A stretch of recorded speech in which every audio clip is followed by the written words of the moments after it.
Rwanda am na anglais. mais l'exemple non mais attends Là-bas, c'est trop long. C'est pas démocratique.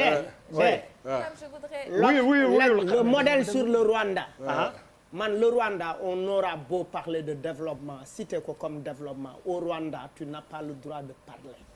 Et c'est pas un développement. Et puis c'est un pays où les gens se taisent. Ouais. amul benn réew. non. amul benn réew bu développé. non dama lay wax. non où les gens se taisent. 50 ans yi passé. où la femme amul benn réew bu développé. boo xam ni où la femme amul 25 ans de dictature. non jox ma benn exemple. non wax jox ma benn exemple. non amul benn réew 50 ans yi passé. non c'est important. Qu'est-ce qu'on appelle développement. li nga nekk di wax ni mooy que pour que Sénégal développé wu il faut ñu am 25 ans de déedéet il faut un pouvoir fort. ça veut pas dire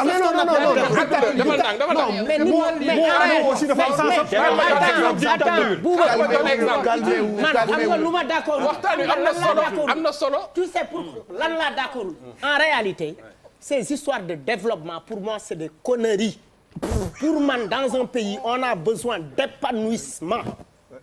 L'épanouissement s'oppose au développement. Épanouissement mooy lan. explique-toi. mooy nit ñi soxla lekk soxla foo soxla wax seen xalaat. loolu c'est super important. parce que développement bu sànq dama romb pont wu Yoff fii. pont wu Yoff. mu rafet nit ñi di fo. ñii di basket. xale yi ñii di njoowaanu. est-ce que xam nga ñii di bëre. ñii di déglu musique ñii di sport. mais soxlawul. laisse-le finir. soxlawul mu tënk parce que quand on parle de développement généralement les gens font allusion à l'économie. Le développement également c'est un état d'esprit. C'est pas forcément ce qui est développement à l'Occident mooy profondément développement ici. yow li mu lay woo le leadership féminin. Je suis désolé je t'ai attaqué tout à l'heure mais tu fais énormément de choses à Kolda. Tu as fait beaucoup de choses à Kanel, tu as fait d'autres choses ailleurs en sensibilisant d'abord les femmes en leur disant prenez vos responsabilités parce que seeni ëllëg mu ngi tënku ci yéen mais loo gis c'est un processus. On ne peut pas être nihiliste en disant que les femmes n'ont absolument rien fait dans ce pays. Merci. Personne n'a dit ça. J'aimerais répondre à l'analyse de ton développement. Elle n'a pas dit ça. Kenn waxul loolu. Il n'a pas dit ça. jigéen ñi defuñu dara kenn waxul loolu. Tu me permets juste de répondre parce que c'est vrai qu'il y a que 2 femmes sur ce plateau, mais on va quand même pas laisser dire qu'il n'y a pas de leadership féminin au Sénégal. Je suis désolée, ça on peut pas le dire. ñu ngi réagir. On peut pas le dire avec toute l'affection qu'on peut avoir pour Yérim, ça on peut pas le laisser passer parce que quand même c'est comme dire que pendant 60 ans les femmes n'ont rien contribué à ce pays, ils n'ont jamais été des leaders. Yérim waxul loolu de. waxuma loolu de. fi ñëpp fi làkk français donc bu leen ma. waxuma loolu. non sincèrement je vais non xaar rek dama expliquer juste. waaye bëgg naa ñu des ci foofu. au contraire dama ne dañu war a yokk kaddu voilà j'aimerais moom mu préciser voilà may ko mu rectifier mu leeral li mu wax waaw. man mënuma wax ni jigéen ñi defuñu fi dara au contraire dama ni. pas de leadership déedéet non dama bëgg a wax ni li fi nekk ci leadership féminin dafa tuuti ba nga xam ni dafa jaaduwul dañ ko war a yokk mosuma wax ni defuñu dara voilà Amissa àggali au contraire mais ce que je veux juste dire c'est que j'apprécie vraiment ku nekk fii je pense on cherche tous à construire on cherche tous à avancer ensemble mais tey su loi sur la parité amee c'est parce que pendant des années des femmes comme madame Fatou Sow Sarr ak ñi mu àndaloon se sont battues pour loi boobu am tey soo gisee jigéen ñu bëri ñame dem justice c'est parce que l'association des femmes juristes c'est mobilisé ay jigéen la boo gisee tey aujourd'hui nu mun a jege autosuffisance alimentaire c'est parce que c'est des femmes rurales avec leur peu de moyens noo jógandoo aujourd'hui non il faut qu'on le dise aujourd'hui les femmes rurales li ñu nekk di def c'est du leadership bu ñu foog ne leadership dafa yam rek ci bureau yi te aujourd'hui ñu bëri au Sénégal bu ñu réussir seen yaay yi ñoo tax te pourtant ci tool yi nañ nekk di béy. Yérim kay dafa bëgg mu gën a yaatu. donc non je parle pas par rapport ak Yérim je parle pour parler de façon générale. Non je parle de manière générale pour dire qu'aujourd'hui leadership féminin c'est une réalité au Sénégal et ñëpp ñu ci naw parce que on est en train de poser des pas yoo xamante ne c'est grâce au combat porté par les femmes. yaakaaroon mi ngi yàqu Sénégal yaakaaroon mi ngi yàqu. yàquwul. non dama la question ah. Non, je trouve que yàquwul leadership féminin. Je trouve que leadership féminin aujourd'hui lu ñu koy mën a reprocher moom la ñuy reprocher le leadership des hommes c'est pareil. Ce qu'il faut reconnaître aujourd'hui c'est qu'on traverse tous une période de crise. Période de crise dañuy traversé àdduna bi yëpp di koy traversé. Mais jigéen ñi franchement il faut apprécier ce qu'elles ont contribué à l'économie du pays. Surtout que les femmes font 50,2. bala ñuy am confusion en fait. Moi je pense qu'on n'a pas un problème de leadership ou bien de leadership féminin ou masculin. On a un problème c'est-à-dire ñun on ne conceptualise pas assez. Dañuy importer ay concepts bu ko imposer.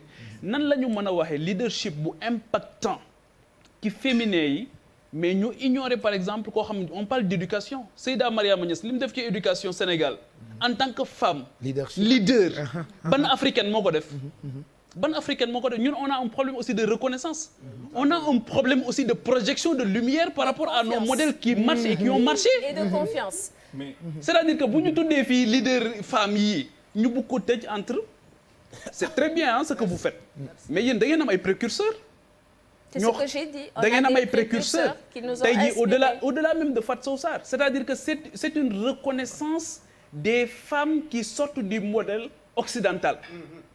Non. C'est-à-dire que dañuy ignorer. Pas forcément. Non, s'il vous plaît. Désolée. Il y a une grande confusion sur le leadership. Mais laissez-le terminer Pape Djibi foofu continuer. waaw c'est-à-dire que moo tax ma ne reconnaissance bi nga xamante ni moom la ñu bëgg a def dañu bëgg a mettre rek la lumière sur ñi nga xamante ni ñoom ñooy incarner le modèle occidental. Non. Je suis désolée Pape. C'est pas ce modèle occidental qu'on cherche à mettre en valeur. Ku nekk ak li nga gëm. ku nekk kii nekk sa référence man aujourd'hui tout à l'heure je vous ai dit que sama mémoire dama ko def sur le mouridisme et pourtant qu'est-ce que j'ai appris Serigne Touba kan la dénk célébration Laylatul Qadr mais dama bëggoon ñu d'accord sur la définition du leadership mais Pape Djibril leadership féminin suñu yaay si kër yi sax dañ koy représenter quel modèle occidental mais laissez-le terminer bàyyi leen Pape Djibril pas définition mais perception bi voilà Pape Djibril leadership bi Pape Djibril daane la li nga doon wax. après keneen man dama objection Rwanda pour Yérim ak.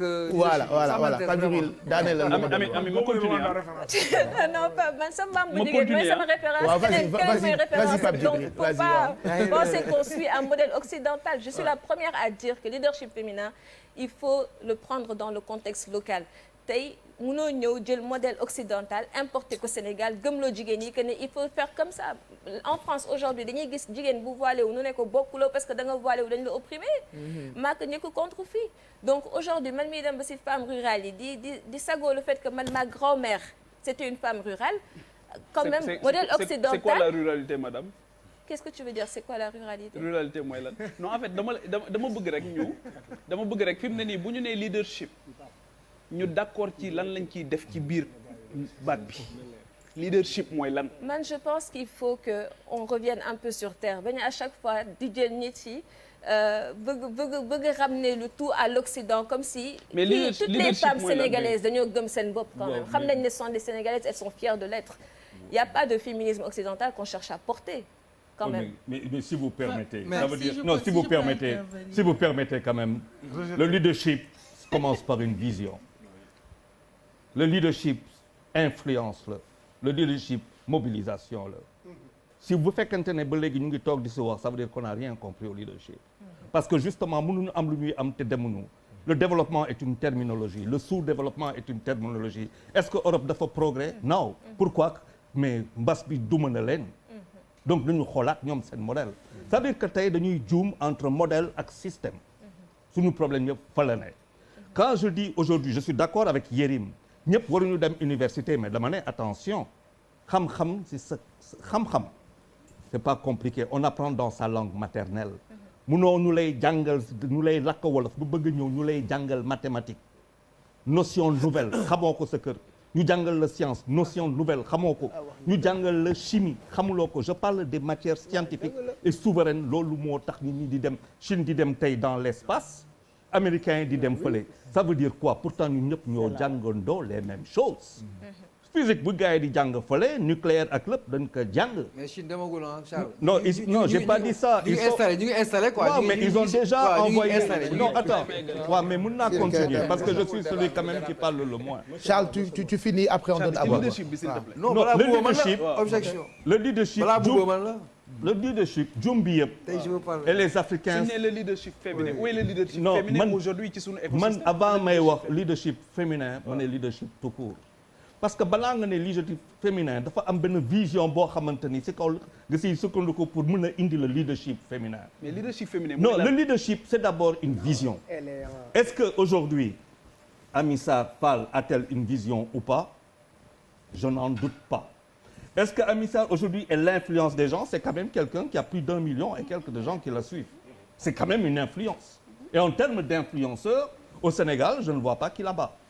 Donc elle influence. En termes de mobilisation autour des idées, si on s'arrête à ce terme de leadership, maintenant nous Africains, nous jouons totalement ce leadership. Le leadership. Mais avant non, attendez, bon, c'est dommage. C'est-à-dire, de ce côté-là-bas, ça parle quand même, mais c'est très long. Et de ce côté-là, c'est très long. Bon, d'accord, Papis, tu parles, après ñu jox Bouba. Non, man c'est juste 2 secondes rek. Leadership boobu ñuy wax day ñëwaat encore rek si problème mu tubaab yi ak ñun. C'est perception la. Parce que leadership, elle a dit, elle a brossé un peu. On parle de leadership féminin, du coup, c'est quand il s'agit des institutions de grande direction. On parle de leadership. Côté où mais leadership, mais la dame qui est dans son foyer, qui gère toute une famille, normalement, elle est leader. Tout ça, c'est moo tax ma ne dañuy exemple de xoolaat ban leadership. modèle de développement lañ bëgg. Effectivement. muy benn bi mooy si objection bi ma waxoon par rapport à Yérim. Moi j'ai beaucoup de respect pour les Rwandais et le Rwanda, très franchement. Mais moi je comprends pas. Oui, vraiment. Man vraiment je ne comprends pas du tout. Vraiment. Parce que fu ñu wax xam nga le Rwanda, il bénéficie de quoi? Gars yi dañ leen yërëm. Parce que ce qui s'est passé, da ngeen di xool bëtu yërmande. Et tout l'effort qu'ils font, da nga koy encourager parce que c'était pas évident. Ça, je peux le leur concéder. Mais en quoi le Rwanda est une démocratie?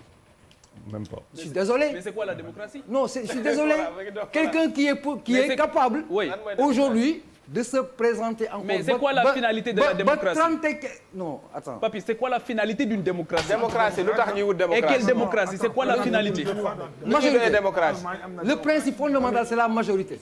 C'est l'expression de la finalité. La finalité d'une démocratie. C'est l'application du choix de la majorité. Non, mais la finalité d'une démocratie. Et le bon fonctionnement de toutes les institutions. Mais si la démocratie ne produit pas, c'est la loi de la majorité. Le principe de la démocratie, c'est la majorité qui l'emporte. C'est point barre. Mais c'est quoi la finalité? Maintenant, c'est les ramifications qui viennent. L'autre aspect, on ne peut pas prétendre être dans une démocratie. Et waaw mënoo nekk ne da nga nekk ci démocratie. Je le cite, Paul Kagame, nous sommes des panafricains. Aujourd'hui, il a torpillé la constitution rwandaise au point que il peut être président. Mais ça aussi, c'est le prisme occidental. C'est le prisme. Est-ce que mën nañoo non, laissez-moi terminer. Parce que dama koy dégg très souvent. Non, dama koy dégg très souvent. C'est ma position. C'est ma position. Mais Papis. Non, je m'oublie. Non, je parle pas de toi. Dama expliquer rek Yérim, il faut ñu tam ñu wax. Yérim, même ma 2 secondes. dañ ma interpellé faaw ma Pape, le garçon. D'accord, waa déet waaye vous êtes à la télé aussi ah.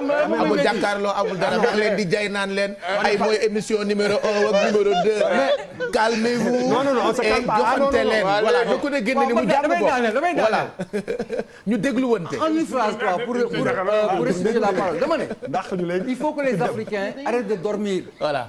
Le Rwanda n'est pas une référence démocratique. léegi d'accord. Voilà, donc c'est ça la vérité en fait. waaw mais très rapidement ko ñu. 2 minutes ma tontu Papis. Référence par rapport à quelle démocratie? Papis, ban démocratie? À quel type de Non, ban démocratie? Non, amul pas démocratie. Xam nga quoi? Mais par rapport à c'est la démocratie c'est ou c'est pas la démocratie. Léegi La Papis, démocratie a Papis. pour principe majeur Papis. l'expression de la majorité. Point. Les institutions, leur ñu fonctionnement. bàyyi Yérim mu réagir ci li loolu nga wax Papis. Papis. demal Yérim. yow li nga wax dafa am contradiction. Mais dafay métti de bu parce que da nga ñëw daan léegi ni moom bu waxee da nga ñëw daan ni ban modèle de développement non c'est important. bu ci bokk yi G8 bijou. Papis oui. est-ce que mën naa wax ma ne li nga wax yow. dafa am contradiction. c'est possible mais. parce que da nga ñëw daan ni ban modèle de développement lañ bëgg war ñoo calquer ci tubaab yi. bi ngay critiquer Rwanda. démocratie bi nga ko développé maanaam démocratie de l'alternance modèle occidental. maanaam modèle bi nga doon njëkk a critiquer bi nga doon njëkk a wax ni waruñu ko jël ci développement waaw defal dañ déglu ren. j'ai dit on fait le choix on pioche ce qui est bon pour nous. le reste on le transforme. waaw may ma wax à nos habitudes et à nos ba réalités. pare démocratie. ba j'ai pare pas dit qu'on rejette tout ce que l'Occident nous a proposé. d'accord mais dama lay wax démocratie du finalité. démocratie kenn du ko lekk kenn du ko naan kenn du ci dëkk. démocratie li tax ñu créé ko. pour que ñu mën a gën a toppatoo soxlay askan wi la. démocratie pour démocratie on s'en fout ça ne sert à rien.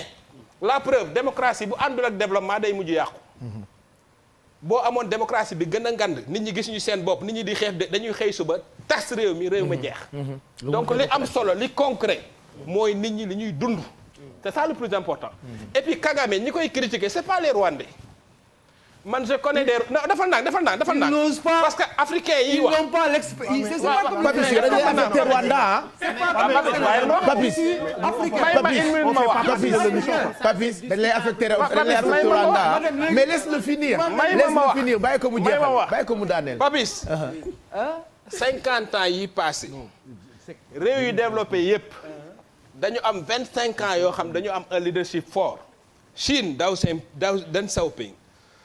Malaisie Mahathir amul c'est-à-dire y a pas d'exception à cette règle réew mu développé ci 50 ans yi passé am na leadership bu fort dafa bàyyil ma wax dafa am leadership bu fort bu ko diriger pendant au moins 25 ans léegi pour terminer il n'y a pas de démocratie dans le